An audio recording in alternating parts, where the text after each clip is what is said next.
है उतना ही अब परिवार भी जरूरी हो गया है, क्योंकि इक्का दुक्का पार्टी ही ऐसी बची है जिसमें परिवारवाद नहीं है। और यही वजह है कि बिहार में चुनाव और नई सरकार के गठन के बाद एक बार फिर पॉलिटिक्स में परिवारवाद का मुद्दा गरमाने लगा है। कल जिस तरह से मंत्रियों का शपथ ग्रहण हुआ, उसको लेकर आरजेडी ने एनडीए के परिवारवाद पर सवाल उठाया है। खासकर आरजेडी के निशाने पर जीतन राम मांझी की पार्टी हम और उपेंद्र कुशवाहा की पार्टी आरएलएम है। अब देखिए, हम का परिवारवाद यानी कि वो फैमिली ट्री क्या है और उसमें किसकी ताकत क्या है, वो भी ग्राफिक्स के जरिए समझते हैं, जिस पर सवाल उठाया है आरजेडी ने। तो हम का परिवारवाद देखिए, जीतन राम मांझी जो खुद केंद्र में मंत्री हैं, दूसरी तरफ संतोष सुमन जो उनके बेटे हैं और इस बार जो नई सरकार बनी है इसमें भी कैबिनेट का वो हिस्सा बने हैं, मंत्री बने हैं। इसके साथ साथ बात करें बाकी जीतन राम मांझी की बहू की, तो बिहार विधानसभा का चुनाव जीती, एमएलए हैं। आगे बढ़ेंगे तो दामाद जो है प्रफुल्ल कुमार मांझी, ये भी विधायक है।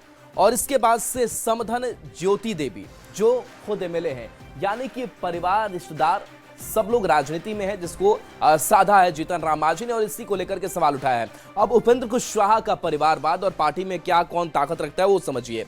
स्नेहलता कुशवाहा जो इस बार बिहार विधानसभा का चुनाव लड़ी और चुनाव जीत करके आई, चर्चाएं काफी तेज हुई कि मंत्री बनेंगी, हालांकि चीजें बाद में बदली। अब दूसरी तरफ दीपक प्रकाश जो बेटे हैं उपेंद्र कुशवाहा के, और कल आपने तस्वीरें जो है वो दीपक प्रकाश की देखी और दीपक प्रकाश कल मंच पर पहुंचे थे और उन्होंने अपना शपथ ग्रहण लिया। मंत्री बनाए गए हैं, हालांकि किसी सदन के सदस्य नहीं है। मंत्री बनाए जाने को लेकर के कहा जा रहा है कि इनको परिषद में भेजा जाएगा। और देखिए, इस बीच बिहार बीजेपी अध्यक्ष दिलीप जायसवाल ने परिवारवाद पर बोलते हुए कहा कि विपक्ष ने आज तक परिवारवाद की परिभाषा समझी ही नहीं है।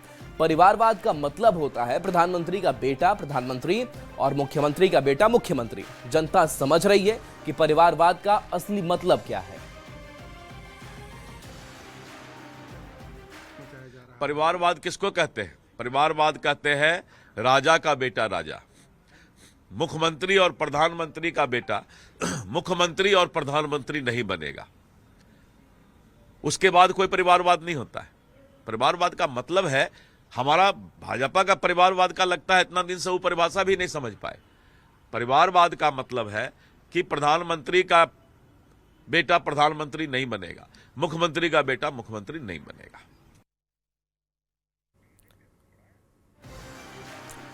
तो परिवारवाद के सवाल पर आरजेडी ने भी जवाब दिया और पूछा है कि अब तो एनडीए के बड़े नेताओं को इस पर जवाब देना चाहिए जो आरजेडी पर आरोप लगा रहे थे। ऊपर आरोप लगाए जाते थे, आज तो सब सामने है, इसका जवाब तो देना पड़ेगा ना आदरणीय प्रधानमंत्री जी को, आदरणीय मुख्यमंत्री जी को। ये तो पूरी तरह से एक्सपोज हो गए। प्रधानमंत्री मोदी लगातार परिवारवाद पर निशाना भी साधते रहे। इसलिए हमने कहा कि अब ये क्या कहेंगे, जिनके वो सूप में ही हजारों छेद हो, वो चलने पर क्या सवाल खड़े करेंगे।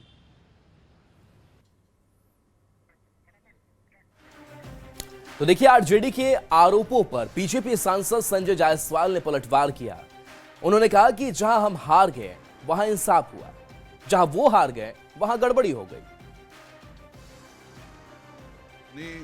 स्कोप भी होता अगर इलेक्शन कमीशन के द्वारा, तो हम रामगढ़ के 30 वोट से हारते। हम ढाका चुनाव जीत गए थे, पोस्टल बैलेट के कारण हम चुनाव हारे हैं। हमारा चनपटिया का है, आपका फॉरबिसगंज है, बहुत सारी कंस्टिट्यूएंसी है जहां हम पोस्टल बैलेट के चलते चुनाव हारे हैं। भारतीय जनता पार्टी में काफ़ी बहुत बड़े बड़े नेता हैं, पर उनमें से किसी के भी बच्चों को टिकट पार्टी ने नहीं दिया। और जो ये इल्ज़ाम लगा रहे हैं, पहले वो कसम खाएं कि लालू यादव का परिवार आरजेडी में शामिल नहीं होगा। जेडीयू प्रवक्ता नीरज कुमार ने आरजेडी पर जोरदार निशाना साधा। उन्होंने कहा कि राष्ट्रीय जनता दल को परिवारवाद पर बोलने का कोई हक नहीं है। 100 चूहे खाकर बिल्ली हज पर चली। लालू यादव की संतान होने के कारण तेजस्वी यादव को उप मुख्यमंत्री और तेज प्रताप यादव को मंत्री बना दिया गया है। जनता दल को तो परिवारवाद पर बोलने का नैतिक दायित्व और बोध भी नहीं है, क्योंकि आप तो परिवारवाद के उस संस्करण के हैं कि पार्टी ही परिवार है, परिवार ही पार्टी है। नहीं तो आखिर क्या उपलब्धि है, ना अनुभव उनके पास। केवल लालू जी का बेटा होने के चलते विधायक नहीं, सीधा तेजस्वी यादव को उप मुख्यमंत्री बना दिया गया। जनता भी मुस्कुरा रही है कि 100 चूहा खाके बिल्ली चली हज करने। इधर बीजेपी के राष्ट्रीय प्रवक्ता शाहनवाज हुसैन ने भी एनडीए में परिवारवाद पर बीजेपी और सहयोगी दलों का बचाव किया है। आई उसको सेवा का मौका मिला और आरजेडी के लोगों को कोई कुछ नहीं मिल रहा है इसमें, तो कह रहे हैं परिवारवाद के 10 लोग हैं। वो पहले से विधायक थे, कई जो बने हैं वो लोग बीजेपी के नेता हैं। अब बीजेपी के जो नेता के परिवार के लोग हैं वो बीजेपी में काम नहीं करेंगे तो क्या लालटेन पकड़ेंगे जाके? जब जिनके पिताजी नहीं हैं, नितिन नवीन जी के पिताजी नहीं हैं, श्रेयसी सिंह के पिताजी नहीं हैं, ये लोग तो बीजेपी में ही काम कर रहे हैं। लेकिन उपेंद्र कुशवाहा के बेटे जो कि किसी सदन के मेंबर नहीं है, उसको लेकर के आरजेडी के लोग सवाल खड़ा कर रहे हैं। हमारे एलाइज हैं, उन्होंने तय किया कि उनके जो विधायकों में की जगह अपने पुत्र को बनाएं, क्योंकि वो पार्टी को आगे बढ़ाना चाहते हैं। उन्होंने जो नाम दिए वो नाम तय किया गया और एक युवा को मौका दिया, पढ़ा लिखा नौजवान है, क्यों इतराज़ हो रहा है किसी को? वो एमएलसी बनेगा और फिर मंत्रालय में अच्छे से काम करेगा। बिहार चुनाव नतीजों से निराश आरजेडी ने एक बार फिर धांधली का आरोप लगा दिया। पार्टी का दावा है कि कुछ विधानसभा सीटों पर पोस्टल बैलेट जानबूझकर रद्द किए गए, जिससे महागठबंधन के उम्मीदवार हार गए। आरजेडी ने इस पर पोस्ट किया और कहा कि 3 विधानसभा सीटों पर बैलेट पेपर के आंकड़े जारी कर दावा किया गया कि विपक्ष को हराने की साजिश के तहत बैलेट पेपर रिजेक्ट किए गए। पोस्ट में लिखा है कि जबरन बेईमानी से हराई गई सीटों के झकझोरने वाले ये आंकड़े हैं, जिसमें कुछ सीटों की चर्चा भी की गई है। देखिए, बिहार में चुनाव में जो परिणाम आए हैं उसमें किस तरह का खेल हुए यह स्पष्ट रूप से सामने आ गया। नवीनगर में 112 वोट से राष्ट्रीय जनता दल के प्रत्याशी की पराजय हुई, जिसमें से 132 पोस्टल बैलेट के वोट रिजेक्ट किए गए। आगियाओं में 95 वोट से भाकपा माले के उम्मीदवार की पराजय हुई, जिसमें 175 वोट बैलेट पेपर के रिजेक्ट किए गए। और संदेश विधानसभा में 27 वोट से राष्ट्रीय जनता दल की प्रत्याशी की हार हुई, जिसमें पोस्टल बैलेट के 360 वोट रिजेक्ट किए गए। इस तरह से बिहार में जो चुनाव परिणाम आए हैं यह स्पष्ट करता है कि कहीं ना कहीं चुनाव आयोग के माध्यम से खेल किए गए। चुनाव परिणाम के एक हफ्ते बाद भी आरजेडी मतदान और मतगणना में धांधली का आरोप लगा रहा है, जिस पर एक सुर में एनडीए नेताओं ने पलटवार किया है। तो देखिए, ये आपको सीटें दिखा रहे हैं। इसके साथ साथ एनडीए की तरफ से भी कहना यही है कि देखिए, हमारी भी कुछ ऐसी सीटें देख लीजिए जहां पर काफी कम अंतर से हमारी हार हुई है। तो क्या यहां के लिए भी आप सवाल उठाएंगे या फिर कुछ कहेंगे? जो काम है वो कर रहे हैं। सरकार बनाने था, चुनाव आयोग का आदेश गवर्नर को उन्होंने दिया, चुनाव आयोग को दिया, उनका निर्देश आया, बिहार गठने का गवर्नर ने परमिशन दिया, वो हुआ। अब उनका जो काम है वो कर रहे हैं, हमारा जो काम है तो मैं कर रहा हूँ। तो ये उस दिन उनको जागना चाहिए था, वहाँ पर दावा आपत्ति करना चाहिए था ऑब्जर्वर के सामने। उस समय सोए हुए थे क्या? खेल केवल घड़ियाली आंसू बहाने से नहीं होता है, समय पर जागना होता है। अगर आपको तो नहीं था, इतनी बड़ी हार के बाद भी अभी आप समझ नहीं पा रहे कि जनता का मैंडेट क्या है, तो अब ये सब छोटे मोटे चीज़ों को निकाल भी रहे तो समय पर क्यों नहीं किया? उस दिन कहाँ सोए हुए थे आप और आपके प्रत्याशी? आरजेडी और कांग्रेस जिंदगी भर कभी पलट के ये लोग सत्ता में नहीं आएंगे अगर ये लोग बहाने बनाना नहीं छोड़ेंगे। हर हार के बाद आपको एक ईमानदार मंथन करने की जरूरत है। भाई, कौन नहीं गुजरा हार से? हम लोग गुजरे हैं ना। मेरे नेता, मेरे पिता 2009 की हार के बाद देखिए किस तरीके से 2014 में उन्होंने अपने आप को खड़ा करने का काम किया। 2021 में मुझसे मेरी पूरी पार्टी छीन ली गई, पर आज 2024 और 2025 में हम लोगों ने पुनः अपने आप को स्थापित करने का काम किया। क्यों? क्योंकि हम लोगों ने ईमानदार मंथन किया। 2020 के मेरे इंटरव्यूज निकाल के देखिए, मैंने कभी किसी दूसरे पे ठीकरा नहीं फोड़ा कि भाई मेरी पार्टी का प्रदर्शन अच्छा क्यों नहीं रहा। आरजेडी के एक पोस्ट पर जेडीयू नेता विजय चौधरी ने कहा कि उनके आरोप का कोई मतलब नहीं है। निर्वाचन आयोग ने इसका जवाब दे दिया है कि उनके द्वारा आरोप लगाना ये कोई नई बात है। वो तो आज आरोप लगाए, कल अपने भूल जाते हैं। जब चुनाव आयोग या दूसरे लोग कहते हैं कि अगर आपके आरोपों में दम है तो उसको प्रमाणित करिए, तो फिर अपने ही आरोप से अलग हो जाते हैं। तो इस तरह के आरोप का कोई मतलब नहीं होता है। आप SIR में वोट चोरी का मुद्दा नहीं सुने थे कि एक देश के प्रधानमंत्री पद के दावेदार हैं और दूसरे उस समय मुख्यमंत्री पद के लिए एकदम उतावले थे।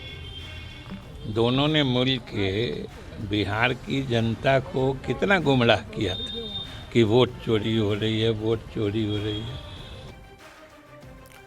आरजेडी के आरोपों और दावों के उलट अब जरा इन आंकड़ों को देखिए।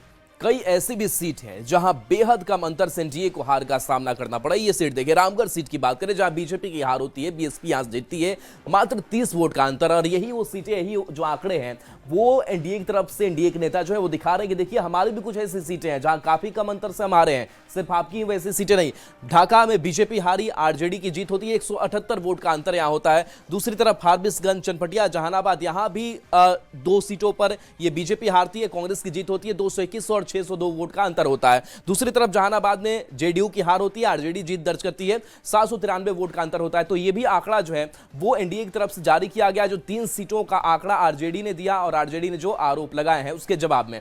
बढ़ते आगे, एआईएमआईएम प्रमुख असदुद्दीन ओवैसी ने कहा कि हम बिहार की जनता, विशेष तौर से सीमांचल की आवाम का शुक्रिया अदा करते हैं। हम तो बिहार की जनता का और सीमांचल की खास तौर से आवाम का और उन 5 विधानसभा से जहां पर हमारे उम्मीदवारों को वहां की आवाम ने कामयाब किया, हम उनका शुक्रिया अदा करते, अल्लाह का शुक्र अदा करते। बस यही। कांग्रेस नेता ऋषि मिश्रा ने चुनाव परिणाम के बाद अपनी पार्टी के अंदर छिड़े जंग को लेकर बड़ा बयान दिया है। उन्होंने कहा कि जो चुनाव परिणाम आया उसके लिए कोई एक व्यक्ति जिम्मेवार नहीं है। जब तक पार्टी में एकजुटता और बूथ लेवल पर कार्यकर्ता खड़े नहीं होंगे तब तक हम लोग चुनाव नहीं जीत पाएंगे। इस दौरान ऋषि मिश्रा ने चुनाव आयोग और सरकार पर भी निशाना साधा। किसी एक व्यक्ति को ब्लेम करना मसला का हल नहीं है। राहुल गांधी के रास्ते पे चलना, वो जो आपको वो बात करते हैं कि समाज के सभी वर्गों को साथ में लेके चलना, अम्बेडकर साहब की बात करते हैं, अधिकार की बात करते हैं, वंचित समाज को अधिकार की बात करते हैं, हमको उनकी बात करनी चाहिए। हमको कांग्रेस पार्टी को बात करनी चाहिए पंचायत लेवल पे। पंचायत लेवल ही क्यों, बूथ लेवल पे, बूथ पे कम से कम 10 वर्कर हमारा खड़ा हो। बिहार कांग्रेस से शो कॉज नोटिस मामले में बड़ी खबर, कांग्रेस के 43 नेताओं को नोटिस भेजा गया था। अब नोटिस से ये नाराज नेता धरने पर बैठ गए हैं। सदाकत आश्रम में धरना पर ये नेता बैठे हैं। प्रदेश नेतृत्व के खिलाफ इनका धरना चल रहा है।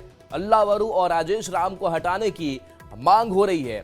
तो देखिए, लगातार अपने बुरे परफॉर्मेंस से कांग्रेस गुजर रही है और ऐसे में जो अंतरकला है वो काफी समय से देखने को मिल रहा है। एक बार फिर से जिनको शोकॉज नोटिस जारी किया गया था वो नाराज नेता अब सदाकत आश्रम में धरने पर बैठ चुके हैं। अल्लावरू और राजेश राम के खिलाफ इन्होंने अपनी नाराजगी जाहिर की है और अल्लावरू और राजेश राम को हटाने की मांग हो रही है।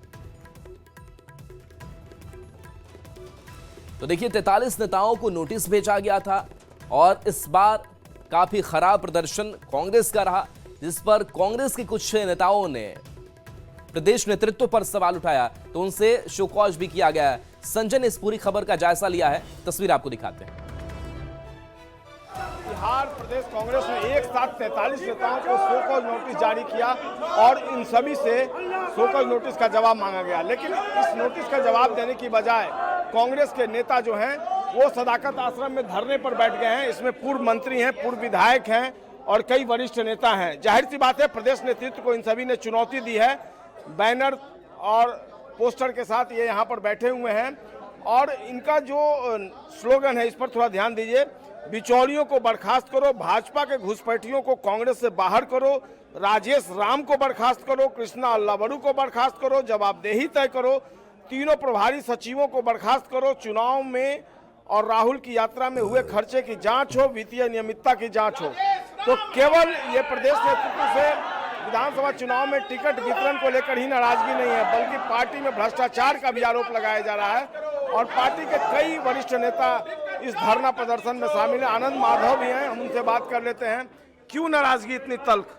देखिए, नाराजगी के कारण स्पष्ट है, आपने खुद ही पढ़ के सुना दिया। जिस तरह से बिहार कांग्रेस को इन लोगों ने मिल के भाजपा के हाथ में खिलौना बन के बेचने का प्रयास किया, जिस तरह से भाजपा को ला के लोगों को ला के, आरएसएस के लोगों को ला के, जदयू को लोगों को ला के टिकट से यहाँ पे कराया, कोई पैरामीटर नहीं रखा। अपनी गलतियों को छिपाने के लिए जो कांग्रेस के समर्पित कार्यकर्ता उनको नोटिस दे रहे हैं, उनको कांग्रेस में रहने का कोई अधिकार नहीं है, चाहे वो कृष्णा अल्लावरू हो, चाहे वो राजेश राम हो, ये तीनों सचिव। देखिए भाई, सवाल तो हम लोग को पूछना था कि किस कारण से हुआ। ये तो उल्टे चोर कोतवाल को डांटे, वो हम ही लोग से हिसाब पूछते हैं। हिसाब तो हम लोग को लेना था उनसे। अभी फिरार है, यहाँ कोई है नहीं। वो आवे तो सामने राजेश राम जी, अल्लावरू जी, शकील अहमद खान साहब और ये पप्पू यादव कौन सदस्य पार्टी का भाई? नाराज नेताओं की तरफ से देखना होगा अब आज के इस धरना प्रदर्शन के बाद प्रदेश नेतृत्व का क्या रुख होता है। लेकिन फिलहाल कांग्रेस में कुछ भी ठीक नहीं लग रहा। संजय कुमार, न्यूज़ 18 पटना। और देखिए, सम्राट चौधरी मुख्यमंत्री नीतीश कुमार के आवास एक करने मार्ग पहुंचे। मुख्यमंत्री नीतीश कुमार और सम्राट चौधरी के बीच लगभग आधे घंटे की बातचीत हुई। इस आधे घंटे की बातचीत में मंत्रियों के विभागों की सूची तैयार कर ली गई है। जानकारी के मुताबिक किसी भी वक्त मुख्यमंत्री आवास से सूची लेकर अधिकारी राजभवन पहुंचेंगे और राज्यपाल को सौंपा जाएगा। पूरी सूची राज्यपाल को देने के बाद मुख्यमंत्री नीतीश कुमार कैबिनेट की बैठक करेंगे, जिसमें विधानसभा सत्र की घोषणा की जाएगी, जहां स्पीकर का चुनाव होगा।